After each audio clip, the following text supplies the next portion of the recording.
Who said this? No business which depends for existence on paying less than living wages to any of its workers has any right to continue in this country. Was it Karl Marx? Elizabeth Warren? No, it was Franklin Roosevelt.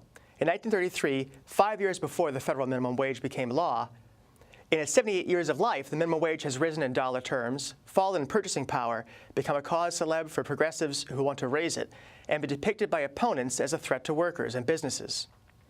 New York State is on track to raise its minimum wage annually over the next 5 years. The question is what that will and won't do, for good or ill, for local workers and their families.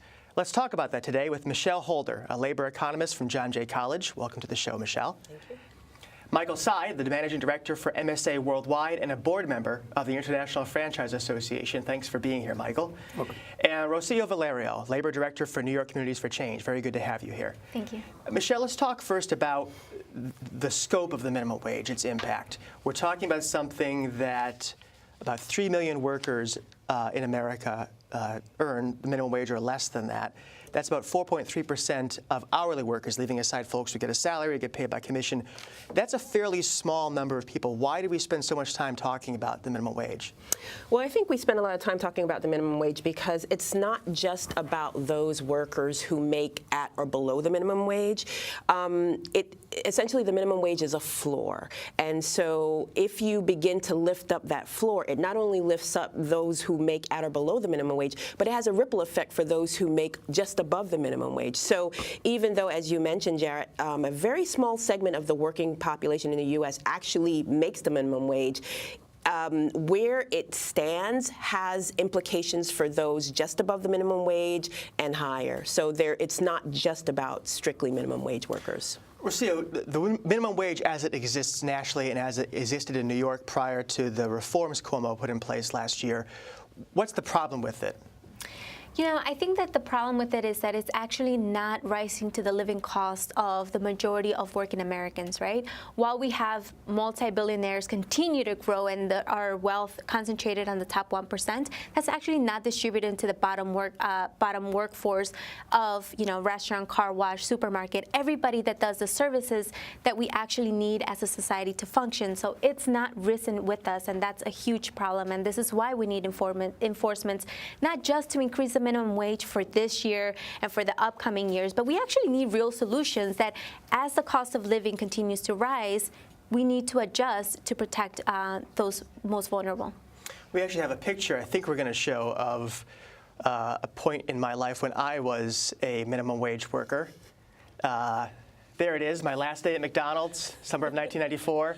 That was a gold watch my dad gave me to commemorate the occasion. But you look good in the uniform. Thank you. That color's good for me. That's one impression of the minimum wage, that it is largely a wage for young people, for people who are just entering the workplace, a transitional wage. Is that the role it plays? No, it's both. I mean, you have right now wage compression. The problem with the thought that minimum wage is only affecting the young, given the size of the market that has, the folks that have stepped out of the market, what we're now seeing now is people that are in their 30s and 40s are taking the jobs at a higher wage when they're starting to get to $10, $11, $12. And what we're creating is a generation of young people that will never be employed because we're taking away the first rung of the ladder from them where they traditionally learn how to work. So the minimum wage has had, since Roosevelt put it in, one of the most destructive impacts. Go back to Milton Friedman back in the 1960s, and he talked about once you pay people more than an employer can earn, what you create is permanent unemployment, and that's what we've done for a large portion of our population. The canard that 3% of the people is affected is not true, because what you have is wage compression, because as the minimum wage goes up, that money's going to come someplace. Part of it will come from layoffs, part of it will come from less hours, but part of it will come from the raises that those people who worked 5 years to get to a higher wage will no longer get, because the employers are not going to have the money to give both a minimum wage increase and those people merit raises. So what you're creating is total chaos in a marketplace. and it's being done by folks who actually never hired people for a living. So it's kind of interesting. Michelle, that's a common argument that the minimum wage prices people out of the workplace, and there is a large segment of the population that is not attached to work now. Are those two connected? Does that argument hold up, do you think? I don't think that argument holds up. And there, some of the best minds, the best economists in this country are on both sides of the aisle. There are economists who say, yes, raising the minimum wage results in job loss. There are other economists who say, no, it does not. In fact, David Card and Alan Kruger did a study looking at the border between New Jersey and Pennsylvania, and New Jersey raised the minimum wage about 20-odd years ago. Pennsylvania did not, the state minimum wage, and what they, of course, traditional orthodoxy would say, well, you raised the minimum wage, employment would have dropped in New Jersey. That actually did not occur. And Card also did a similar study in California looking at exactly the same thing. The state, California, raised the minimum wage. He looked at neighboring states that did not, close to California, and again, did not find that employment declined to a significant degree. So there's research on both sides of the aisle that that would say yes, it does decrease employment, no, it doesn't. But I think another important point to bring out here is that when you raise the minimum wage, you increase people's income. You increase the folks who are most likely to spend that income. And in fact, when you have economic degradation like recessions and depressions, one of the things that governments do in terms of fiscal policy is exactly that. Try to get money into people's pockets because they will spend it. By spending money, you increase jobs because these people are demanding goods and services. Somebody's got to supply it. So the argument, it's just not about decreasing employment, increasing employment. It's also about tangential things. Can I respond to that? Certainly, yes. The problem with the study is citing, and the problem with most of the studies, is there is an equivalency that factors into government numbers. I sit on the low-wage employer advisory board in Connecticut. And what we found in Connecticut and we find around the country is the way those numbers are created is in Connecticut we lost 53,000 jobs over $75,000 annual income or not. We replaced them with 52,000 jobs at minimum wage. When you look at the statistics we're talking about is $75,000 a year jobs are now equivalent to a minimum wage job. Blows through the state's budgets, does not do anything. Yeah, people are working, but these are not working creatively. The other part of it, which is not factored in, is we're living in an age of disruptive technology, disruptive innovation. So where I can now, as an employer, replace 3 workers with a $25,000 robot, which is happening today. We're not talking about the future. That whole measure goes away in 2016 when Pennsylvania is now testing self-driving taxi cabs. That's not going away. When the the destroyer Zumwalt that just was launched a couple of weeks ago, the biggest, fastest, most powerful destroyer we have, has 1/2 of the cadre because of technology. Please don't tell me that a $75,000 a year job is equivalent to it, even though they measure up and they're human beings and they all work hard and they all deserve to make money. The problem is $75,000 doesn't equate to $7.50, or in New York State, $15. Let's talk about the human dimension. And Rocio, I want to talk about the people, that low-wage workers that you advocate for and with at New York Communities for Change. What does it mean to earn the minimum wage? We know that it's not enough working full-time, even more than full-time, to afford an apartment, the basics of life. So how do people do it?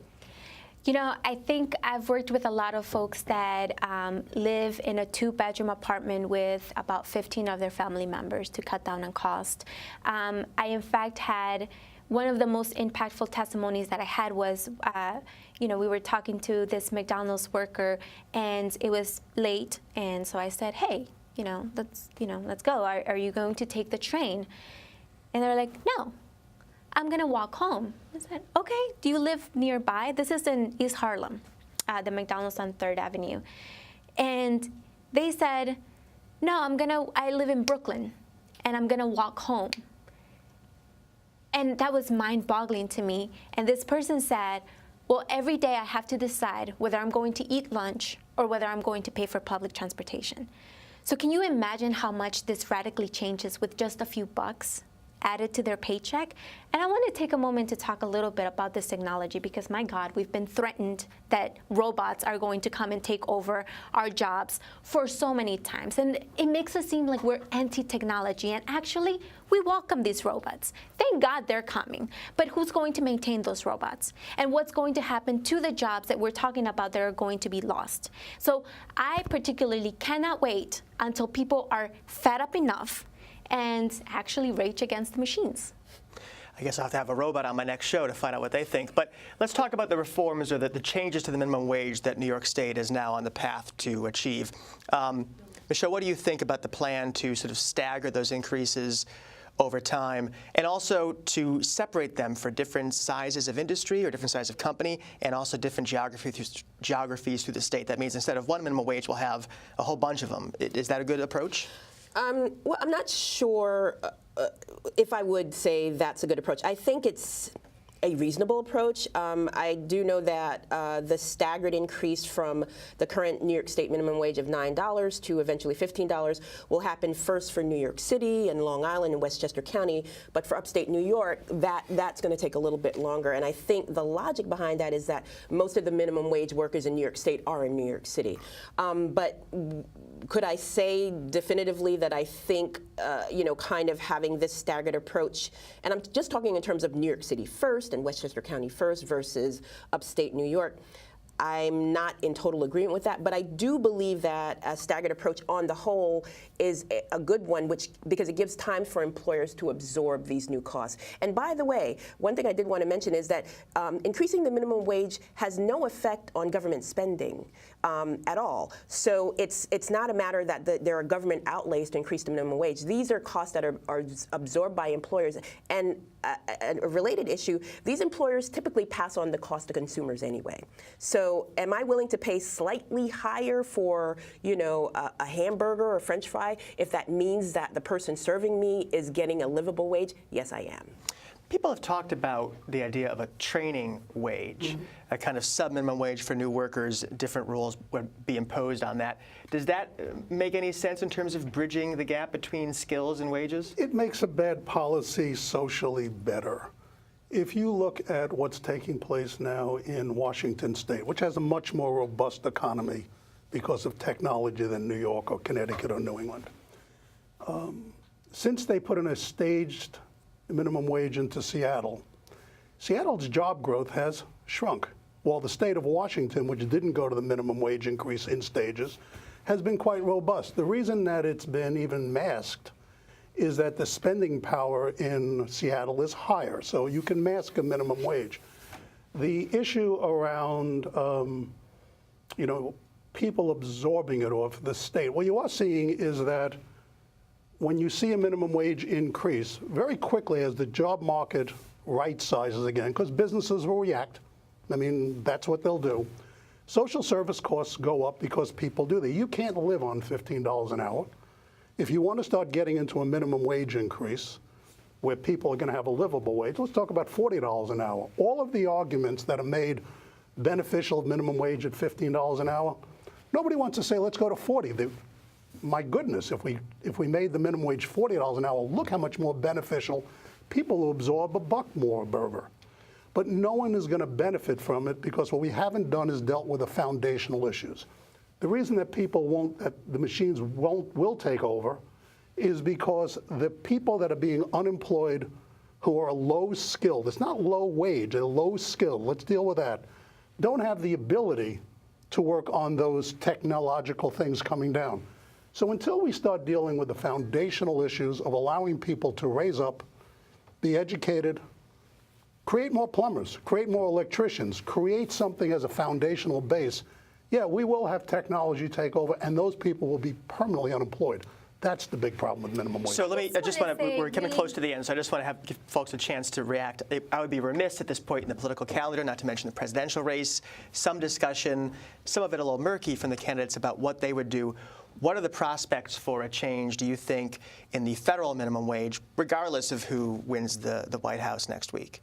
Well, I'll let Well, I just want to say really quickly that we're not talking about who's really being subsidized, which are these multi-billionaire companies that are actually providing low wages for these workers, and therefore, yes, absolutely, these workers do have to go to the state, and that increases the budget. So imagine if we actually let these big businesses pay their workers what they're supposed to, and that way we don't have to. And do you think Hillary Clinton, if elected, would be able to change that? I hope so. I think that this is why I'm in the job that we're in, that we have to keep politicians accountable to our constituents, accountable to the people that are most vulnerable. So, while I will vote for Hillary Clinton, I will be there the next day saying, you told us you were going to fix this, and it's time to fix it now. And candidate Trump has expressed some openness to raising the minimum wage, although he's been a little vague about that. Do we have any expectations about what would be different under him? And is the Republican Congress open to changing the minimum wage, do you think? I doubt it. I doubt it. And this is why we've seen in the U.S. that many states have gone to raising their minimum wage because the U.S. has not moved or budged on raising the federal minimum wage. The $7.25 an hour was enacted in 2009. That's 7 years ago.